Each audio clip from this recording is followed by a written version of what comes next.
Olá meninos, para vocês que estão assistindo, essa é uma apresentação para a matéria de tendências do esporte da Universidade AMB Morumbi e eu me chamo Carl e sou discente da universidade do curso de Educação Física. Agora, o tema de hoje é sobre uma modalidade da natureza, a escalada. E para nos ajudar a compor todo esse cenário, vamos fazer uma entrevista dinâmica com o nosso querido Piero Donato. E a dinâmica vai ocorrer da seguinte forma: cada integrante do grupo fará uma pergunta direta ao nosso querido Piero e ele, de todo bom grado, como praticante da modalidade, vai nos responder e tirar algumas dúvidas, tá? Vou aproveitar para já começar solicitando que o Piero explique um pouquinho mais sobre o que é a escalada, como funciona, e aí já vai a primeira pergunta para você, tá, Pierão? É o seguinte: eu quero saber se a sua construção e todos os seus estudos dentro da universidade, no curso de Educação Física, lhe ajudou em termos da prática da modalidade. Bom dia, turma. Eu chamo Piero Donato. Hoje eu vou falar um pouquinho mais da escalada para vocês, tá? Conforme o Carl me pediu. A escalada ela é dividida em 3 modalidades. A primeira é a de velocidade. O que consiste? É uma parede de 15 metros, aproximadamente uma altura de terceiro andar de um prédio. O trajeto é sempre o mesmo. Você vai praticar escalada de velocidade aqui no Brasil, na Inglaterra, Estados Unidos, não importa. No mundo inteiro, o trajeto é sempre o mesmo. É a mesma sequência de agarras. Você e seu adversário vão sair da mesma parede, são 2 colunas, uma do lado da outra. Na base tem um sensor. E ao final da parede tem outro sensor. O do chão é onde você apoia o pé, é o start. Você tira o pé dali ao som do apito e o seu cronômetro começa a rodar.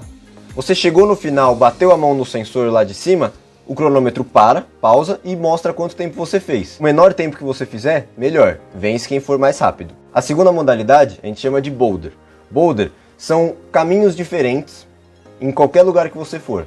Por que eles são diferentes? Porque quem cria chama route setter. Serve para criar os caminhos, as rotas. Então, por ele ser uma rota, ele tem um início e um fim. E ele tem dificuldades diferentes, devido a tamanhos de agarras, que são as pedras, a gente chama de agarras, devido à profundidade, se tem quantidade de pés, se não tem, tamanho para agarras dos pés, isso diferencia muito também. E a terceira modalidade, a gente chama de dificuldade. É uma parede muito grande, às vezes ela fica declinada, meio negativa, tem alguns graus de inclinações, e elas são difíceis, né? Justamente difíceis pelo fato de você ser uma parede muito grande e você tem que chegar no topo. Nas competições, vence quem for mais longe. Se você chegou no topo, perfeito, você está classificado, você vai para a próxima etapa. Se outra pessoa chegar também, o critério de desempate é por tempo. Quando você for fazer tanto a de velocidade quanto a de dificuldade, você vai precisar de 2 coisas. A primeira é a cadeirinha, tá? A cadeirinha é isso aqui, ó. Você vai vestir, colocar as pernas, a cintura e prender a corda aqui no mosquetão. Se você cair ou algo do tipo, você tá preso pela corda e você não vira óbito. Outra coisa que o pessoal na escalada utiliza muito, a gente chama de sapatilha. A sapatilha é isso aqui, certo? Ele aparenta ser um sapato normal, mas ele tem algumas inclinações, tá? Aqui na parte de baixo, e ele é feito totalmente de borracha. A diferença da sapatilha para um sapato normal é: você tem que sempre usar um número menor do que você calça, para que o seu pé, quando você entra na sapatilha, ele fique nesse formato, ó. Ele faça como se fosse uma concha, um bico. Porque tendo esse bico, você tem mais facilidade para você se fixar com os seus pés, para o pé não escorregar, para você ter mais firmeza na hora de encaixar o pé. Uma das coisas que os escaladores usam, independente da modalidade, tá? A gente chama de magnésio. Ele é um pó que usa para a mão não transpirar, que faz que a gente tenha mais firmeza, que a mão não escorregue nas agarras. Então, normalmente a gente usa numa cestinha dessa, tá? A gente abre aqui, ó, e você vê a fumaceira saindo e tem um pozinho branco aqui. Então você bota a mão, esfrega, seus dedos ficam secos. Dependendo da modalidade, eles colocam isso aqui na cintura. Normalmente é colocado na cintura quando você vai fazer a de dificuldade, porque as outras tem muita no boulder, por exemplo, tem muita mudança de direção. Então você pode acabar caindo e tudo mais. E na de velocidade você não tem necessidade, porque Assim que der o start, você tem que ir o mais rápido possível para chegar lá em cima. Então isso talvez atrapalhe. Seguindo para sua pergunta, Cal, se as matérias, anatomia, preparação física, me ajudam na prática. Cara, ajudam demais. Na montagem de treino, na preparação, você saber qual membro muscular você está utilizando. A anatomia, principalmente, você juntando a anatomia com a montagem de treino e preparação física, você cria um treino, uma sequência de treinamentos, tanto semanal, mensal, não importa, que te ajude a você ter melhoras cada prática, cada treino, sempre mais. Juntando a educação física com a escalada, você cria um atleta de excelente nível de qualidade que pode chegar às Olimpíadas conquistando medalhas e afins. Boa tarde, turma. Meu nome é Maicon. E dando continuidade às perguntas da entrevista com o Piero, eu gostaria que ele citasse alguns fatos que marcaram ou contribuíram na vida dele durante a prática da modalidade.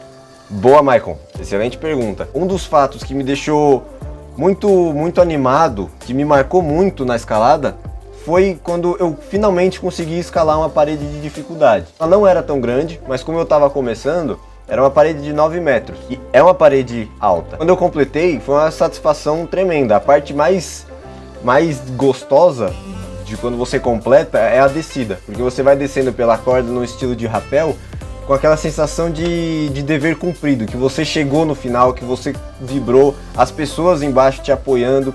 O bom da escalada é que é uma família gigante. Por mais que você não conheça as pessoas, o seu primeiro contato com ela, você cria uma amizade imediata. A pessoa sempre vai te ajudar, vai dar aquele gás para você ter sempre mais força, mais vontade de terminar. Por mais que você esteja sem força suficiente, já tenha esgotado suas forças, eles sempre vão querer mais de você. E isso é umas coisas que me marcam muito durante a escalada. Essa amizade das pessoas. Bem, eu sou Camila, estudante de Educação Física da Universidade Anhembi Morumbi, e eu gostaria de saber se ele já participou ou tem a intenção de participar de alguma competição de escalada. Olha, Camila, eu nunca participei, mas eu sempre tive vontade. A melhor performance, no meu ápice da escalada, eu estava escalando muito bem, vias muito difíceis, só que eu tive uma lesão no ombro, porque eu estava usando uma sapatilha maior que o meu pé, um número confortável, e meu pé escorregou. E eu estava preso só com o braço. E aí quando meu pé escorregou, eu estiquei, eu rompi o ligamento do ombro. Então desde aquela época eu faço as escaladas mais tranquilas para não forçar tanto o ombro. E por isso eu acabei ficando fora de campeonatos e tudo mais, por falta de preparo.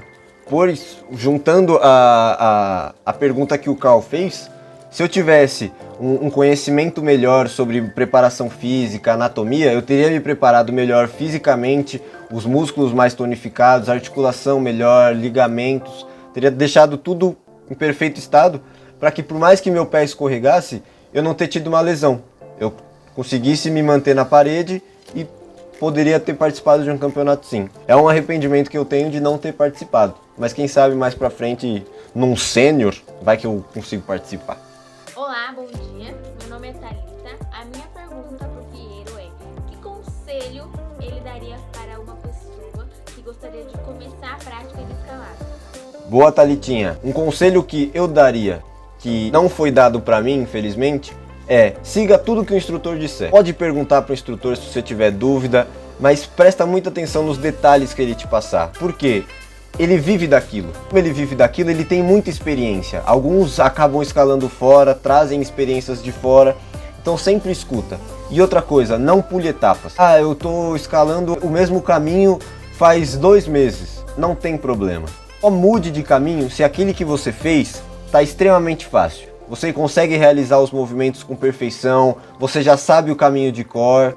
A partir do momento que está extremamente fácil, muda. Se você pular etapas, você pode acabar lesionando, você pode acabar não pegando a técnica. O controle corporal na escalada é algo fundamental. Se você não tem controle corporal, consciência corporal, você pode até conseguir escalar, mas você não vai escalar com maestria, com perfeição. Você vai acabar usando força desnecessária, gastando forças que você não precisaria gastar para você escalar durante mais tempo. Então não pule etapas e escute sempre o seu instrutor. Ele sempre vai ter dicas magníficas.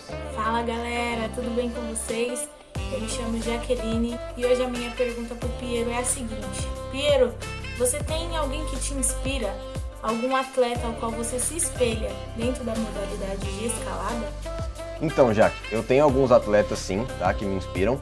Um deles chama Adam Ondra, ele é tcheco, ele tá sempre bem colocado nas Olimpíadas, já ganhou medalhas. O que me inspira nele é a mentalidade que ele tem para a escalada. Tudo que ele faz é voltado para a escalada. Ele faz aulas e cursos de balé para que ele tenha uma melhora corporal, uma melhora da consciência corporal dele, para fazer movimentos mais finos, mais eficazes, que melhorem a qualidade da escalada dele. Outro chama Chris Sharma, tá? Ele é um pouco mais antigo, ele tem um estilo de escalar mais clássico. Tem os movimentos muito finos, muito aprimorados. Então ele usa técnicas que poucas pessoas conhecem. Se procurar aí na internet, tem umas pedras que fazem esse formato assim.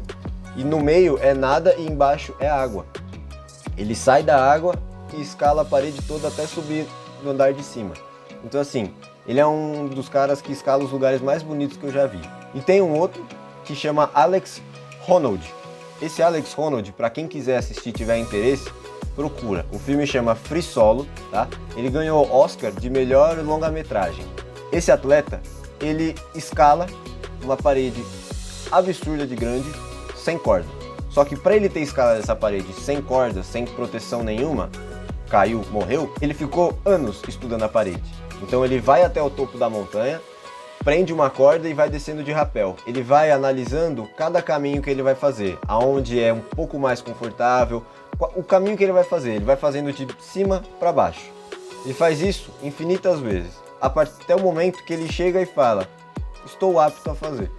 E aí ele faz, sem corda, sem nada. Fizeram um estudo, inclusive, sobre ele, sobre o cérebro dele, e a parte do medo nele não foi desenvolvida, a parte de sensações. Então você vê ele conversando com a esposa, ele não tem sensação nenhuma, parece um robô falando. Por isso que ele faz essas loucuras de escalar sem equipamentos. Mas essas são as 3 pessoas que me inspiram bastante. Fala pessoal, meu nome é João e a minha pergunta pro Piero é a seguinte. Piero, já participou ou foi assistir alguma competição dentro do estado de São Paulo ou Brasil afora? Se já foi dentro dessa competição ou desses torneios, existe algum órgão federativo ou alguma federação envolvida? Valeu, abraço! Boa, João, boa pergunta. No Brasil, existe um órgão que chama ABE, com 2 E's no final, que é a Associação Brasileira de Escalada Esportiva. Ela que rege toda a escalada que acontece no Brasil, tanto por regiões, tanto por campeonatos brasileiros, por exemplo. Ela, inclusive, é um órgão que participa das Olimpíadas. Os atletas que são da ABE, eles vão para as Olimpíadas da Seleção Brasileira. Nunca cheguei a assistir o campeonato pessoalmente, porque os campeonatos na época que eu estava mais ativo e antes da pandemia eram todos fora do Brasil, então eu não tinha condições de assistir.